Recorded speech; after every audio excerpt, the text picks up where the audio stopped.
Good afternoon, everyone. You're at Radio Ubuntu, radio in the time of Corona. And this is Coronaversations. So we're continuing our series where we discuss the different aspects of the pandemic. This is our third week. And actually, we will be continuing these programs until the end of May. So we've discussed two different issues in the past. We discussed the Corona crisis and the future of the world order, discussed the liberal state and global governance in post-COVID era. And today we will be discussing agriculture and food in the post-COVID era with my guest, Professor Dr. Zülküf Aydın. Now, I just wanted to let you know that we are broadcasting these series via Facebook and YouTube. So please don't forget to subscribe to our channel on YouTube. And I also want to say a few things about 1st of May. I want to express my solidarity with all the workers who are at the front line and working through these difficult times, and also those people who are trying to make ends meet. So today we have our guest, Professor Zülküf Aydın. Welcome, Professor Aydın. It's a real pleasure to have you with us today. It's a very pleasure to be here. Yeah. So before we start, I want to briefly introduce you to our listeners. Now, Zülküf Aydın is an emeritus professor of politics from the University of Leeds. His research and teaching centers around rural transformation in the developing world, Marxism and the agrarian question, internationalization of agriculture and global commodity chains, democracy and development, ethnicity and development, politics of environment, political economy of development, politics of developing countries with specific reference to the Middle East. He has conducted sociological fieldwork in Turkey, Jordan, and Uzbekistan on the changing nature of relations of production. He has taught at London and Leeds universities in the UK and Metu North Cyprus campuses, and published widely on sociological and political issues. So let's start with our first question, Professor Aydın. Like, the first question is a rather general question I wanted to ask you. And what will be the impact of this COVID-19 on the economies of the developing countries? Because so far we have started our discussion with more kind of broader issues related to international relations. But there's also, of course, a significant impact that is being felt in the developing nations. So how will this crisis affect developing nations in particular? Okay, well, thanks so much for the question. Now, this coronavirus has really exposed the failures of global capitalism.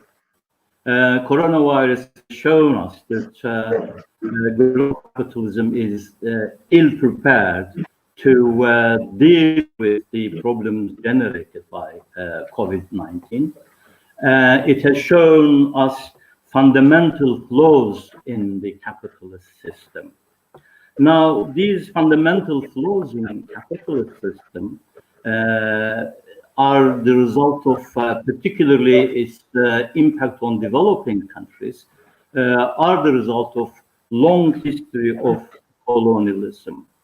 And the legacy of colonialism has generated a highly unequal, deeply unequal world within which we have unjust conditions and precarious conditions for many people in the developing world. And with the coronavirus generating a huge unemployment problem, huge food insecurity questions, and we are basically facing some kind of economic and social disruptions.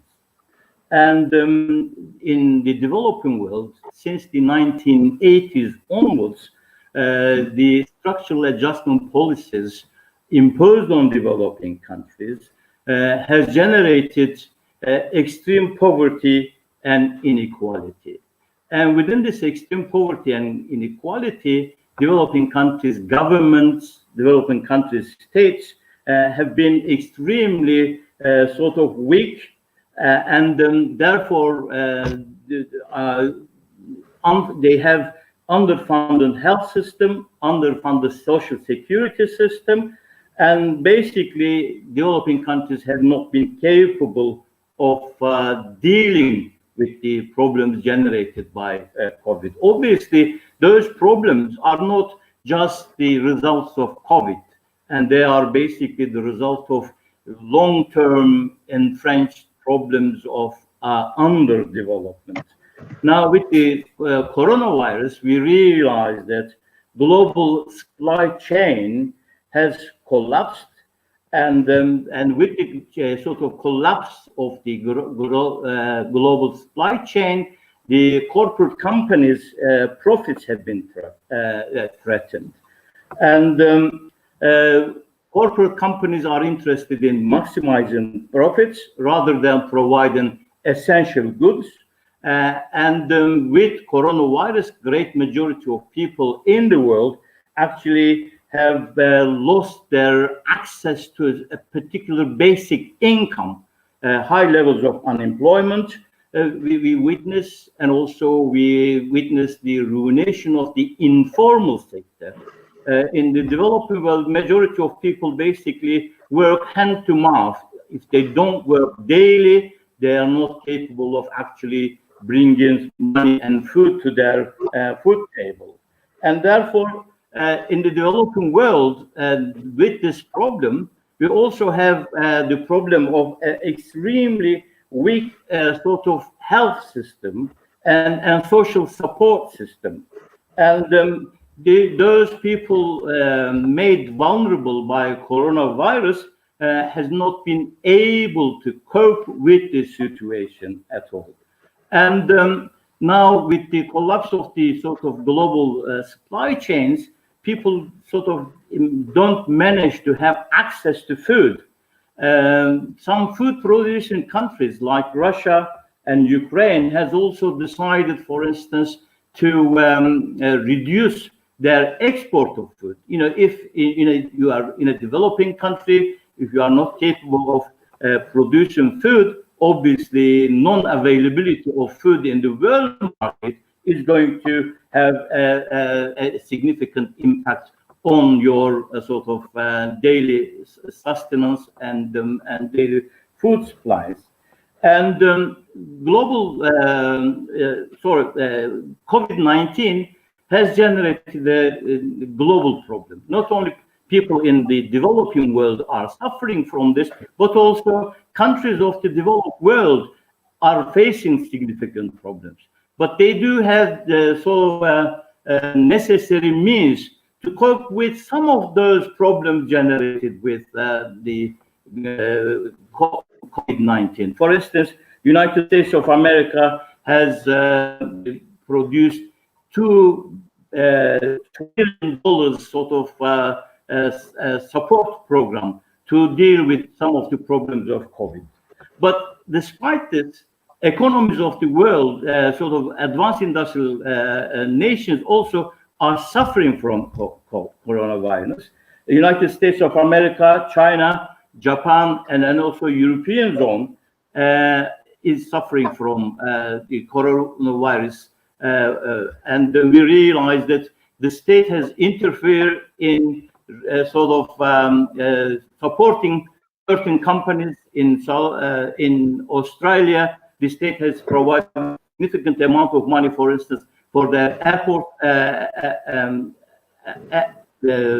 international, what is the word? Air companies, but you know, those air companies may survive. But when it comes to ordinary people, again, advanced industrial societies such as Denmark and Spain have been able to sort of provide some basic income for their people.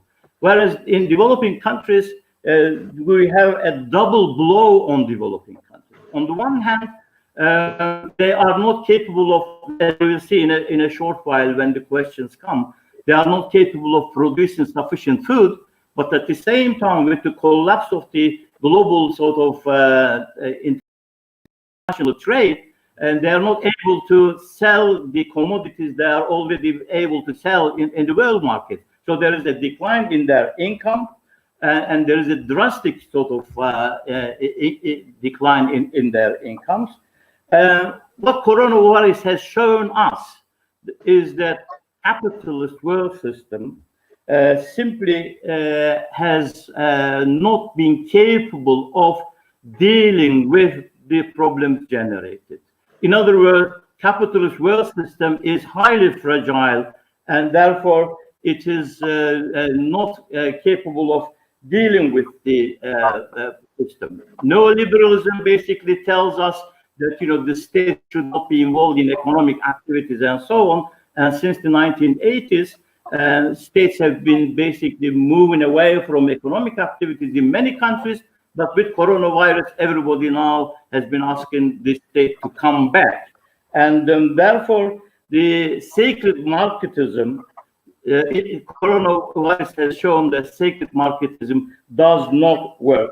And neoliberalism and capitalism has generated basically ruinous conditions. And developing countries are in a sort of worse situation than advanced industrial societies. The advanced industrial societies at least do have some reserve to fall back on, whereas that is not really possible for developing countries to cope with this situation. What will happen? We realize that in many developing countries, social tension is arising. For instance, yesterday's news that people are rebelling against the system in Lebanon. People are saying, well, we are dying of hunger, not dying of coronavirus. Neoliberalism has generated so much inequalities that people are not capable of coping with the situation. And the state, in a sense, has become quite vulnerable in developing countries. They are not capable of dealing with the problems. I wonder if gives you some idea about the question. Yes, thank you very much. And before we move on to the second question, I have to kind of convey a message from our director. Can you lower your screen a little bit so there's less space on your head, because he's trying to insert. I guess this is better. Okay. Okay. Right. This brings us to my second question, and the question is, when did the liberalization of agriculture start? Because you are working on this issue. So can you tell us a little bit about when did the liberalization of agriculture start, and what were the consequences of this process for the developing countries? Okay. Well, agricultural liberalization in the developing world, in the world in general, started sort of around 1980s. And particularly in agriculture, with the rise of transnational corporations in agriculture, and there has been a specific turn in the nature of agricultural production and so on. And initially, when after the Second World War, when transnational corporations, agribusiness corporations became quite powerful, and they were interested in penetrating into the world agriculture, but to a certain extent, their development was not really sufficient enough to control the third world agriculture entirely. So they basically relied upon ideologies like green revolution. They started to talk about food shortages in the developing world. Therefore, it is necessary to produce high yielding varieties of seeds. And therefore, for these seeds to be successful, we need to have certain chemicals and inputs, etc., etc. To be able to sell those seeds and to be able to implement the green revolution technology, develop agribusiness companies in the developed world simply developed certain technologies, sophisticated technologies, sophisticated seeds and agricultural inputs and so on. And then developing countries at that time were allowed to sort of have some kind of balanced development, agriculture and industry more or less at the same time, simply because the transnational corporations were not entirely powerful to try to dominate developing countries' agriculture. But what they were interested in, they were trying to sort of integrate the economies of developing countries into the global system, global food chains. And that was the main sort of condition for this was internationalization of agriculture.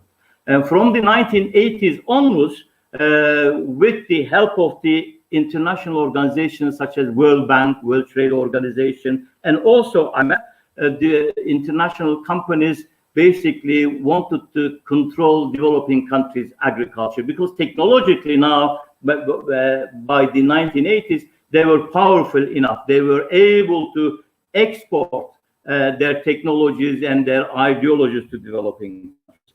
And they wanted to basically ensure their accumulation of capital from agriculture through sort of the sale of certified seeds. In those days, they were called hybrid seeds, or they were called miracle seeds. But nowadays, now they are involved in genetically modified seeds. And in a short while, I think I'm going to talk about this when you ask a further question on this. Basically, with the help of the IMF, World Bank, and World Trade Organization, the conditions for the operations of transnational corporations were prepared in developing countries. These organizations basically asked developing countries to implement structural adjustment policies. Now, what were those structural adjustment policies? Basically, reduction of the state. The state should not be involved in economic activities. The state should not support certain activities in agriculture. For instance, agricultural subsidies should not be given to farmers. Farmers should not be given sort of cheap credits, and so on and so forth.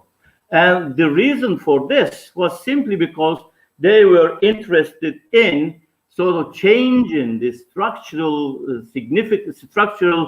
the structure of agriculture production in developing countries.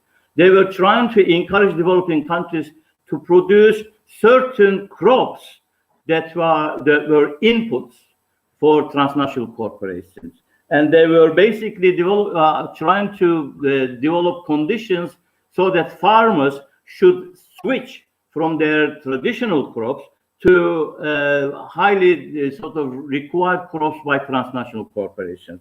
And for instance, if you take the case of Turkey, with the structural adjustment policies, with the imposition of the World Bank and so on, Turkish government had to basically reduce the production of sugar beet, production of tobacco, production of grains, and so on. So basically, what the international agencies and their rules were used by governments to encourage farmers to go into certain forms of agriculture, but move away from other forms of agriculture.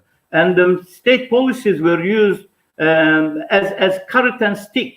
And then if you go into production of such and such crops, high-value crops required by international companies, you would get state support. But if you don't produce those things, you will not get any state support. Therefore, there has been quite a significant pressure on farmers to move away from traditional sort of staple food production. And therefore, we realize that in many countries, including Turkey, people have been complaining that, well, we were self-sufficient in agricultural production, but now we are importing everything. And then in order to be sort of to generate these conditions, IMF, World Bank, and World Trade Organizations, international finance institutions, rules and regulations have been implemented in countries like Turkey, in Africa, and so on, to transform the nature of agricultural production. As a result of such policies, many African countries, while they were simply food sufficient in the past, have become net food importers, and they become dependent upon food importation. And production of staple foods and so on is now carried out by transnational corporations who are in control. And for transnational corporations, also for the developing countries' governments to push farmers into a particular form of agricultural production, financialization of agriculture was necessary. In other words, farmers were made market dependent. In order to be able to produce newly sort of pushed crops, they needed to buy certain agricultural chemicals from the market. And the producers of these agricultural chemicals were basically international companies like Monsanto, DuPont, AstraZeneca, etc., etc. Not only they needed to buy the necessary inputs, but machinery and also agricultural seeds had to be bought from the market. And therefore, what I'm trying to say is that with neoliberalism, what has been achieved was that many developing countries became dependent upon food importation. Their agriculture has been shaped in such a way that they are subservient to the accumulation needs of international capital. Finance capital in recent years have entered directly into developing countries' agriculture. For instance, not only productive capital now has been entering into developing countries' agriculture, but also pension funds, banks, insurance companies, private funds also have been entering into developing countries' agriculture to try to sort of buy land and control agricultural process. What I'm basically trying to say is that with the liberalization and financialization of agriculture, with the internationalization of developing countries' agriculture, we have basically emphasis on cash crop production rather than food production, and therefore many developing countries have become dependent upon food importation. They may be exporting certain agricultural crops like coffee, they don't eat, like cotton, they don't eat, like tobacco, they don't eat. But a crisis like this basically shows us that there are food shortages in many developing countries. Again, many developing countries are monocrop economies. For instance, they basically get national income, say, for the sale of coffee or from the sale of sugar. But with the coronavirus, we have lockdown and we have a sort of disruption of international trade.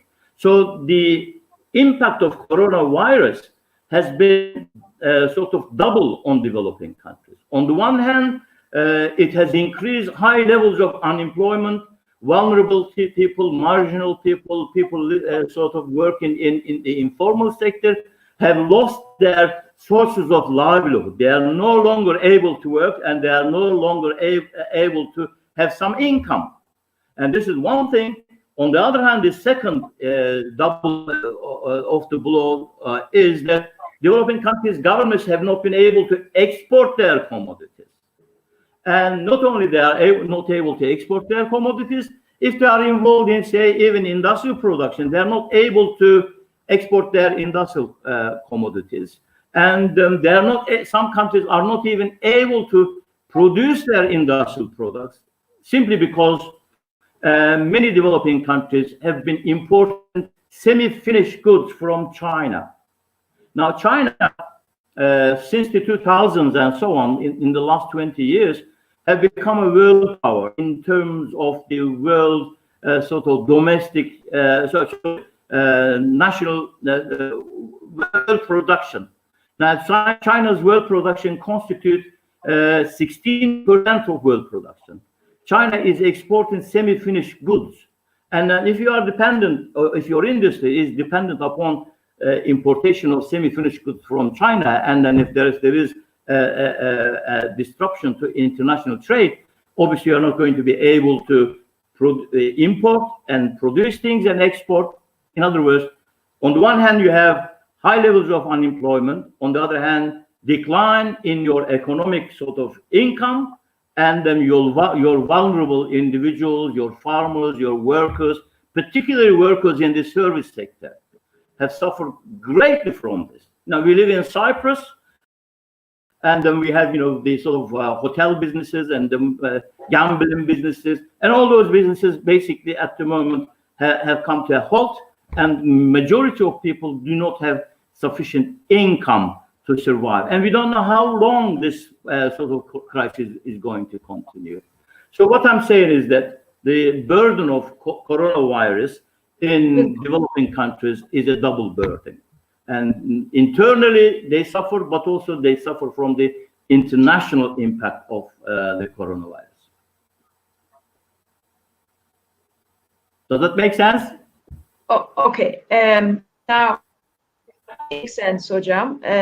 Thank you for this detailed answers. We have quite a few other questions, so I will go on. You talked about liberalization of agriculture in financialization. What I'm wondering is, how did this process affect land ownership patterns and inequality in developing countries? Because you have also written a lot of this. What's happening to land ownership patterns, for example, and what's happening to inequality? Well, I think you mentioned on inequality. So maybe if you could only focus on land ownership patterns, which is of course related to it, what happens to it as a result of this process? Okay. Now, land ownership pattern in the developing world has been changing for a long time, particularly since the 1980s. We have a specific form of land changes in land ownership patterns. Okay. Now, since the neoliberalism, we simply witness two separate processes in terms influencing land ownership pattern in the developing world. One is that the process of land grab, and the second one is related to the crisis of the capitalism, accumulation crisis of capitalism. So what is this land grab? Let me mention this and how this would lead, has been leading to unequal land distribution in the world. As we all know, land is a limited resource. It's not like factories in industry. You can reproduce factories in different places in the world many times over. But land, the amount of cropland is limited in the world. You cannot really increase the size of the world. You can increase the size of the cropland by sort of ruining the environment, cutting down the forests and so on and so forth. Now, capitalism have realized that because of the limited nature of agricultural land, food production and also production of other commercial items are going to suffer from this. And therefore, international companies, governments have been trying to sort of have access or buy land or control land in other countries.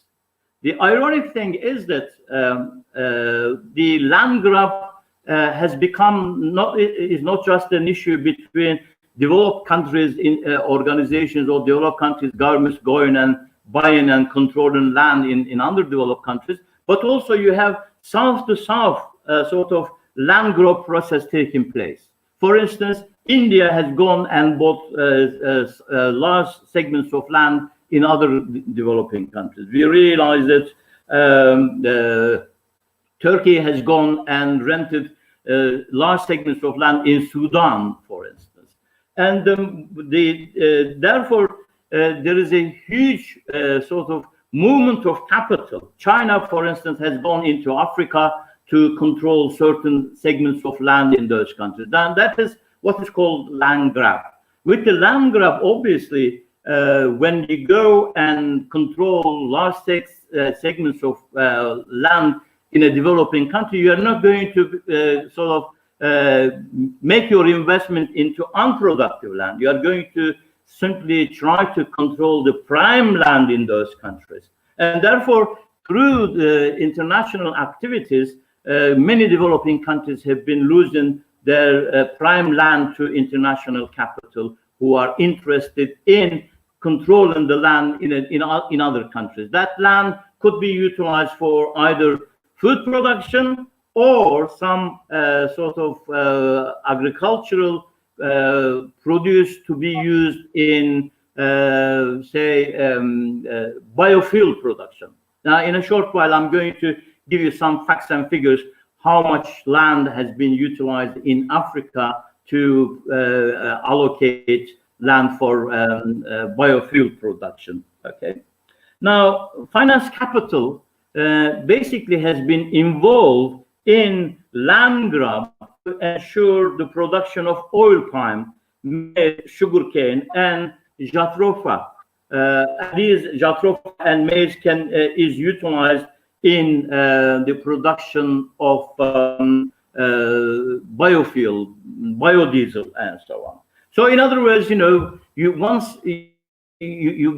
actually, what we notice here is industrialization of agriculture. Agriculture has become subservient to industrialization.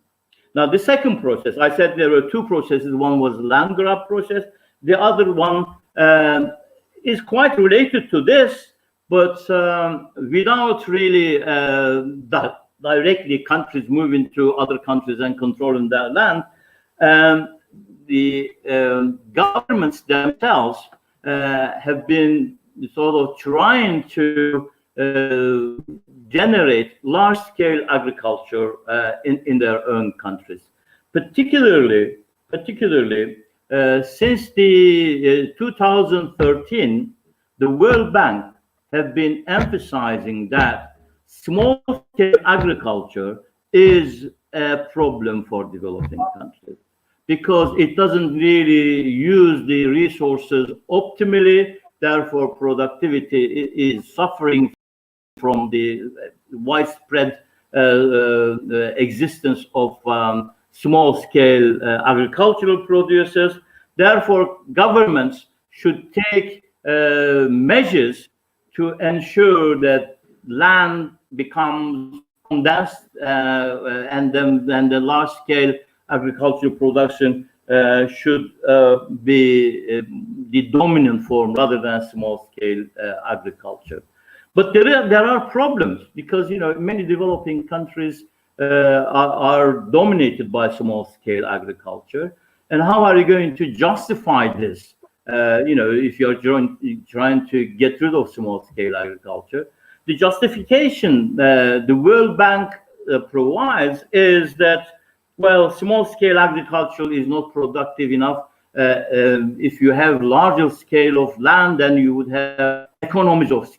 In other words, you will be able to use resources more efficiently and optimally, and so on and so forth. And for this, World Bank is basically asking developing countries' governments to provide good policy environment and also to have good governance. If you want to increase your productivity, you have to basically change your institutional structures, and your agricultural organizations have to be changed. You have to introduce new laws and rules and regulations and so on. If we are to give an example from Turkey, now Turkish government, in order to cooperate with World Bank sort of requests or impositions, whatever you may call, basically have recently introduced a variety of laws. One law is inheritance law. Now, according to this law, which is fairly new, that in order to be able to inherit a particular land from your father, you have to have certain specific features. You have to be a competent farmer, and you have to be involved in farming for a long time, 5 years. You have to be a member of an agricultural organization. and you have to have particular tools and machinery and so on and so forth. And also Turkish government so if you are not capable, if you are not a what they call it competent farmer, if you don't have these qualities, you cannot inherit land. And if your family doesn't have a competent farmer, the state has the right to sell the land. Not only that, but also the government has divided the country into some production basins. Within certain production basins, you can only produce certain crops. And to be able to produce certain crops, you have to have certain amount of land. In other words, if you don't have 100 dönums of land, you may not be involved in production of this agricultural crop or this agricultural crop. In other words, they are trying to basically increase the size of land holding, and also they are trying to also produce necessary rules and regulations so that big companies interested in agriculture can come and buy the land. Because if no sort of member of the family is a competent farmer, if the land is not really big enough to be used for certain agricultural crops, then the government has the right to sell it to other parties who are competent and who have necessary sort of income and machinery and technology. Also, the World Bank since 2013 has been saying that, well, many of the state lands are unattended, and those lands have to be opened to private sort of investment, and therefore the state should start to sell those economically valuable land to those people who are capable of running a proper sort of agriculture. And the World Bank has selected 38 pilot countries in the world, and they basically tell these countries that, you know, your agriculture needs to be refurbished, your agriculture needs to be reformed, and you have to have large-scale land ownership, and you have to take certain measures. Now, in accordance with the World Bank imposition and also request, whatever you may call, Turkish government has passed a law in 2017, the law number 7061, and clause 59 of this law basically enables private entrepreneurs to go and buy state land, and the government has sold 2,167,000,000 square meters of land between 2014 and 2019 in Turkey. Now, they are also trying to build something called a land bank, from operative from the end of this year. And with this land bank, again, about 3.2 million hectares of state land is going to be sold to private enterprise. And now, as you can see, what I've been saying is that with neoliberalism, with its imposition and with its belief in economies of scale and large-scale agriculture, there are mechanisms to generate land inequalities, to open up the conditions, ease up the conditions for the penetration of agriculture by capital, be it national or international capital. Now, when capital goes into agriculture, if you remember the first answer, international capital is not interested in producing staple food. They are interested in basically industrialized agricultural crops, and they are interested in producing biofuel rather than foodstuff. So the most sort of productive lands are allocated for industrial use, and transnational corporations simply are interested in controlling those. I'll give you certain figures. For instance, in Ghana, one single firm has actually control of 1 million hectares of land in order to produce jatropha. Jatropha is a highly toxic crop with nice flowers, but it is utilized for biofuel, biodiesel. Ethiopia is another country, and basically government has allocated huge amount of land for biofuel production. Uganda has destroyed half of Mabira forest so that they can allow transnational corporations to produce jatropha. Tanzania has forced its farmers to go into contract farming, and they forced their farmers to sign 30-year contracts so that they can basically produce jatropha for big companies. South Africa, for instance, have allocated huge amount of land for the production of corn-based ethanol, which is used also as biofuel. What I'm saying is that coronavirus, COVID-19, basically would lead to a food crisis in developing countries. In developing countries, we have structural problems which are already full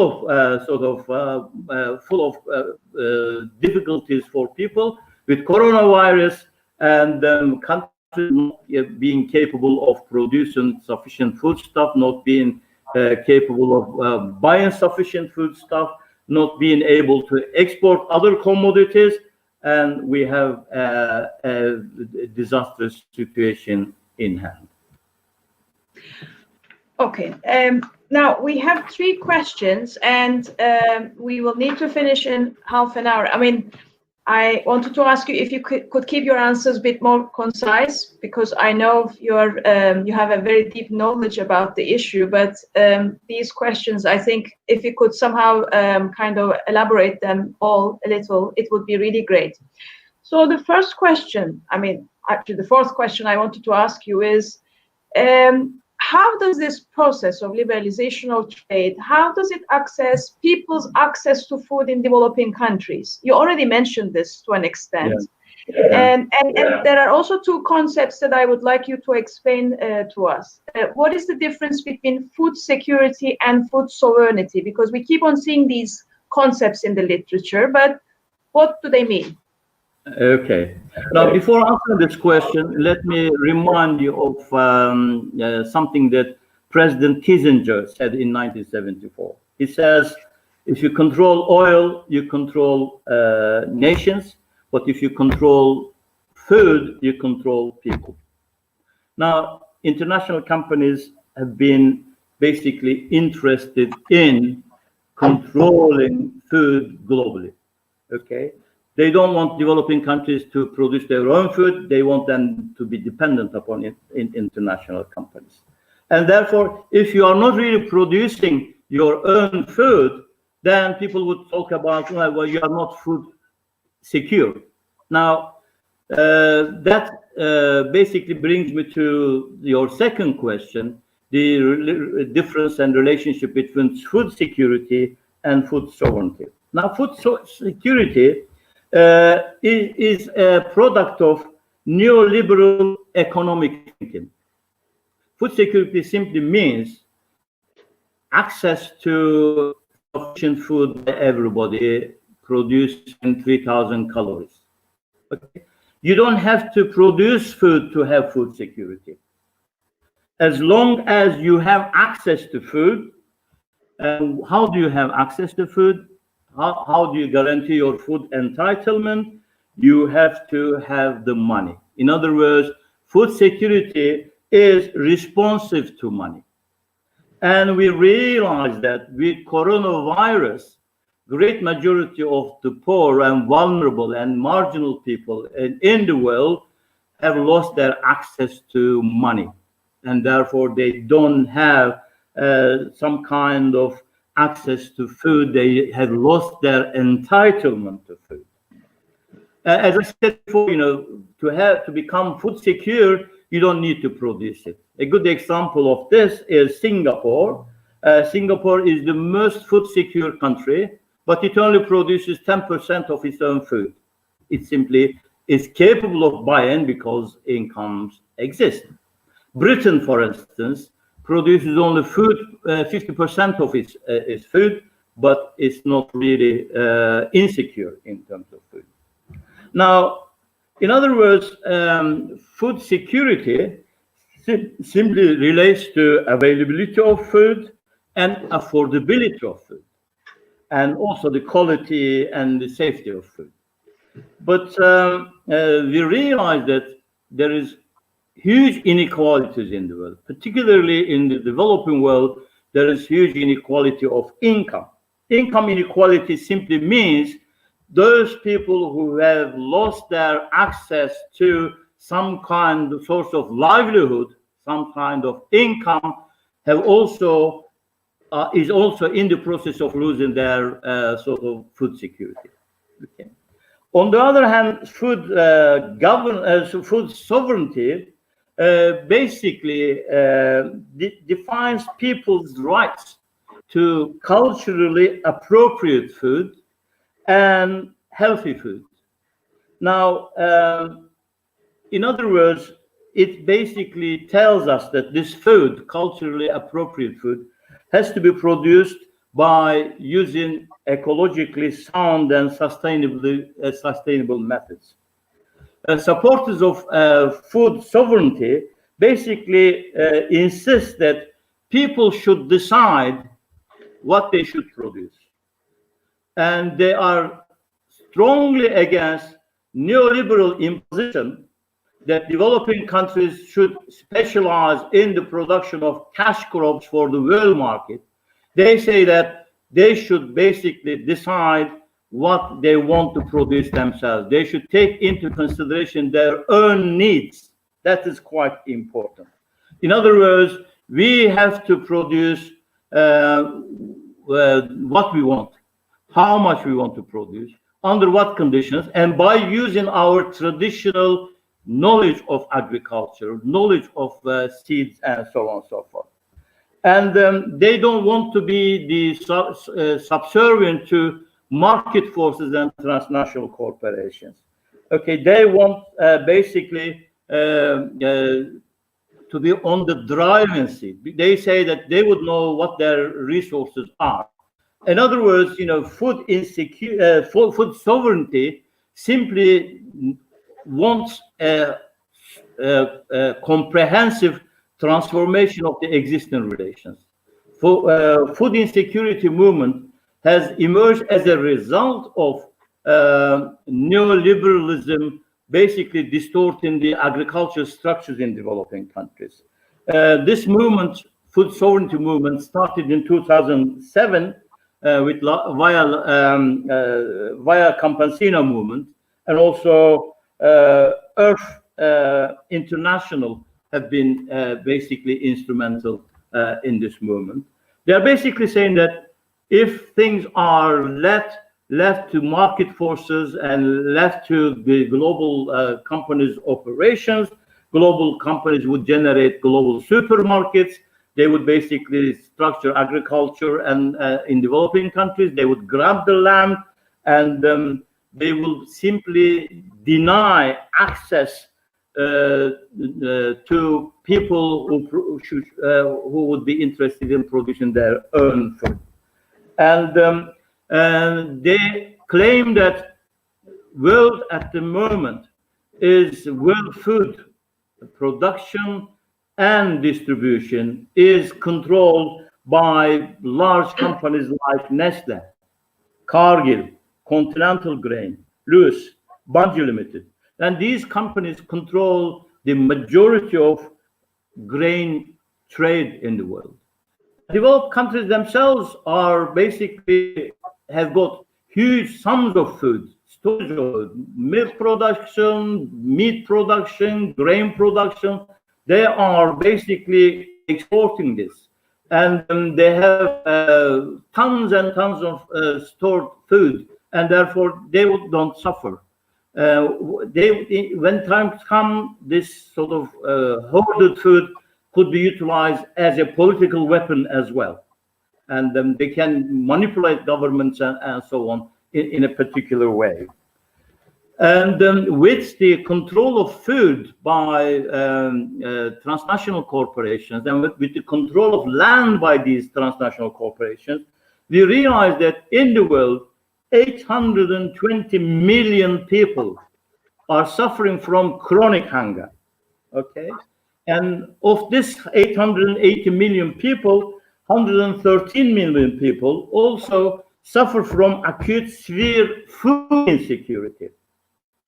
And this food insecurity has been exacerbated, particularly recently in Africa, in Eastern Africa. We have desert locusts, and which have wiped out huge amount of crops.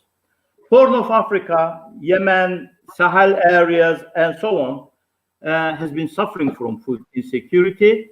And coronavirus is also going to blow a huge sort of impact on the food security of these countries. And unfortunately, public health service and the social protection service in developing countries are not capable of dealing with this situation. They are not capable of providing the necessary basic food. Countries like Spain basically give their people sort of universal income, whereas developing countries are not in a position to provide universal income for people. As you may remember, Republican People's Party in Turkey was also talking about in the past universal income. So basically what I'm saying is that with coronavirus, the already existing food insecurity in developing countries has become exacerbated, and we may be basically facing a disaster and a famine in the developing world. Yes, Hocam. I'm going to ask you one more question because I think you already answered the last one. You touched upon this issue on the seeds, but I would like you to expand on it. I mean, liberalization of agriculture also includes a peculiar policy on the production of seeds. And I know that you have a very critical take on this policy. So can you explain us a little and why you're criticizing it? Yeah. Well, in order to be able to answer this question, I would like to emphasize that capitalist system is a crisis-prone system.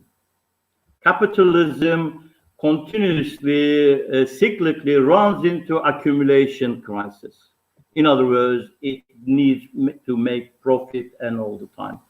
In order to sort of solve this accumulation crisis, capitalism continuously commoditizes everything. Now, according to a political theorist, capitalism has come to its limits to sort of generate new commodities. Now it's time to commoditize the nature. And therefore, capitalism has also moved into the control of seeds, which is part of the nature, okay? And transnational agribusiness companies simply would like to control the world seed and make everybody dependent upon. In recent years, they have been producing this genetically modified seeds, and genetically modified seeds basically generate an import dependence on agricultural farmers. Because such seeds, you have to buy them every single year. You cannot really save your own seed. Now, basically, transnational corporations would like to decouple seed production from agriculture. Therefore, they want to remove all the obstacles that stand in front of the sort of seed production. They don't want developing countries' farmers to produce their own seed. And therefore, they utilize the mechanisms generated or supported by international organizations like the World Bank, particularly World Trade Organization. And also, they rely upon international sort of nation states to provide the necessary sort of environment for transnational corporations to penetrate into the seed market. Now, again, if we were to give an example from Turkey, Turkish government passed a seed law in 2006, and the justification for the passage of this seed law was that with modern seeds, you would have better productivity, more modern agriculture, and people's incomes would sort of start to increase. Now, the Turkish government has also used this seed law along with the inheritance law and also along with the direct income support to force farmers to use the seeds produced by transnational corporations. Now, remember the sort of basin system I mentioned? Turkey has been divided into certain basins. You can produce certain crops only in certain regions. In order to produce these crops and sell in market, you need to use certified seeds. Who certifies seeds? Transnational corporations, in cooperation with the Ministry of Agriculture and so on and so forth. Now, if you want to have direct income support from the state, you have to produce certain crops. Those crops are crops that are required by transnational corporations because they're going to use them in food processing or in biofuel and so on and so forth. But then you have to use the certified seeds, and then you would get state support. You know, as you can see, all is interlinked. Now, seed dependence simply means that transnational corporations are in a position to control world food. In order to be able to control world food, they also are involved biopiracy. Now, what is this biopiracy? I'll give you a good example from India. You know, India have been sort of producing basmati rice for thousands of years. A company, international company, goes and changes the genetic nature of basmati rice little bit and declares intellectual property rights in these seeds. Now, for farmers to use basmati rice seeds, they have to buy it from this particular company that has sort of changed the genetic nature of basmati rice. Another, again, international piracy is about neem tree. The neem tree is a tree grown in India, and Indian local people have been utilizing its barks as antibiotics. Okay, you know, we have this old woman sort of cure like. But a transnational company and chemical company basically discovers this and goes and learns the trick from the local people. Now, people have not been able to use neem tree for their own usage. So they've got the intellectual property rights. Now, what is this intellectual property right? Now, it is obviously a rule and regulation provided by World Trade Organization. If you become a member of the World Trade Organization, as a country, you have to obey by its rules. And World Trade Organization, with neoliberalism and so on, wants countries to open up their countries, their markets, and allow international capital to operate freely. And therefore, the free movement of capital also would mean free movement of seeds. And in Turkey, people are not allowed to utilize their own seeds. Okay, therefore they are encouraged or forced to utilize genetically modified seeds.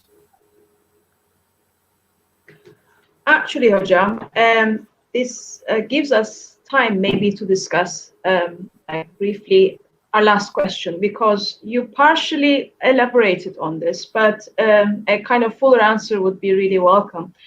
And this is about this crisis, this COVID-19 crisis. Do you see any potential in this COVID-19 crisis transforming the way that agriculture is organized, of course, internationally? What do you think? Well, in order to be able to answer this question, we have to basically look at the reactions. And obviously, reactions can come from not only people in the developing world, but also organizations in advanced industrial societies. And advanced industrial societies do have very powerful organizations like Food and Agricultural Organization. And Food and Agricultural Organization is trying to ensure that the existing agricultural system should maintain itself. And advanced industrial societies do not have food shortages at the moment. I've been looking at the documents of the European Union, and they've got food surpluses rather than food shortages. And they've made their plants, planting of the seeds and so on. And what they need is basically lack of labor. In advanced industrial society, in particular in the European Union, agricultural production is based on migrant workers. And lockout basically has stopped those migrant workers to come into those countries. So they are trying to maintain the system by sort of sidestepping the regulations. They're trying to bring people from Romania. Romanian airports are full of people, migrant workers waiting to go to Germany. Germany, for instance, at the moment need about 40,000 workers for fresh fruit picking. Britain requires similar amount. British government actually sort of passed a regulation and said that whoever is interested in fruit picking can apply, and then we will employ them. They'll get good wages.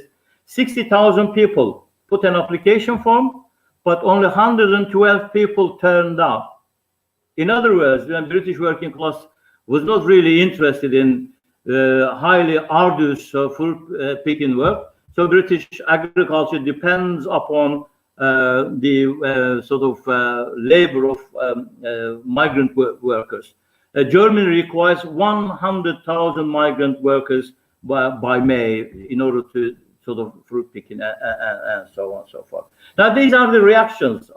And we also hear sort of from Spain that fruits are rotten in the fields. Massive amount of fruits are rotten, and they are not able to pick because of the lockout and lockdown or whatever you call it. Reactions in developing countries. You have lockdown. People in India, the subsistence farmers have been basically rebelling. We want to tend our fields. Our daily food is from our fields, and then if we can't go, we are going to suffer. We are going to die, kind of thing. And also, we have a huge amount of solidarity emerging in many developing countries that people should help each other. For instance, in Turkey, Muğla municipality have been sending 2 million liras worth locally grown seeds, indigenous seeds, to those people who are interested in using them. By law, those seeds are not to be sold in the market as a result of the previous sort of explanations I made as a result of neoliberalism, that you are not able to use locally grown seeds, and you are not able to basically save your seeds. Now, there has been a movement in the developing world, and people are well aware of the fact that neoliberalism is not working. Neoliberalism has not really brought about food security.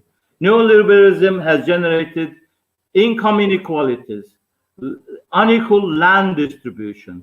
Therefore, if the coronavirus continues longer, and I'm afraid that there may be so many social tensions in many parts of the world.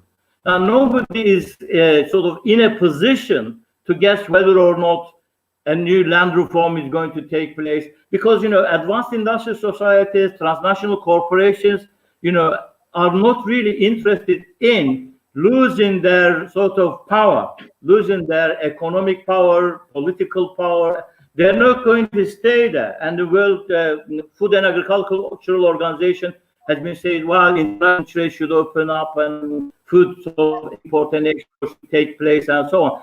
They're also taking measures to protect their sort of agricultural system, which is working sort of against the interest of the developing countries. And Africa, as I mentioned, is a food-secured continent, and food insecurity has been exacerbated by this coronavirus.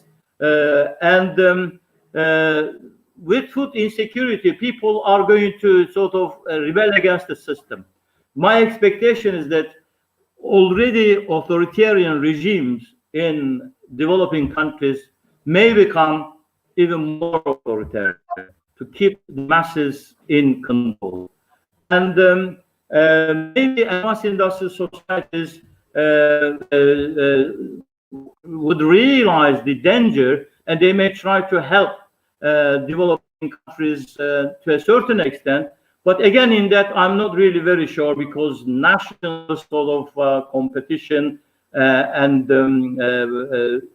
may prevent nations. For instance, Germany has been against France and French and Spanish farmers to receive a lion's share of the agricultural support from the European Union. You have some kind of nationalist mentality also penetrating.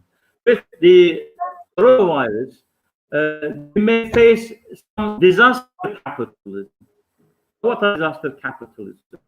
Basically, disaster capitalism may try to preserve the corporate power and using a nationalist ideology and status form. And this is obviously diametrically opposed to neoliberalism.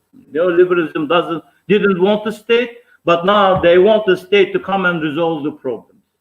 And there may be some kind of, as I said before, disaster capitalism, that the state may be involved in sort of trying to ensure and preserve the interest of corporate capitalist system.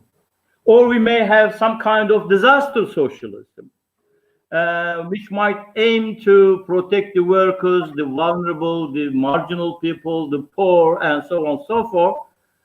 But that depends very much on how much pressure the masses could put on the system and government, etc. Thank you very much, Hocam, for all these answers. It was a very, very interesting discussion. Okay, so we are ending our program. Next week, I will be again here with another guest of mine at 3 o'clock. So until next week, goodbye. Goodbye. Thanks very much.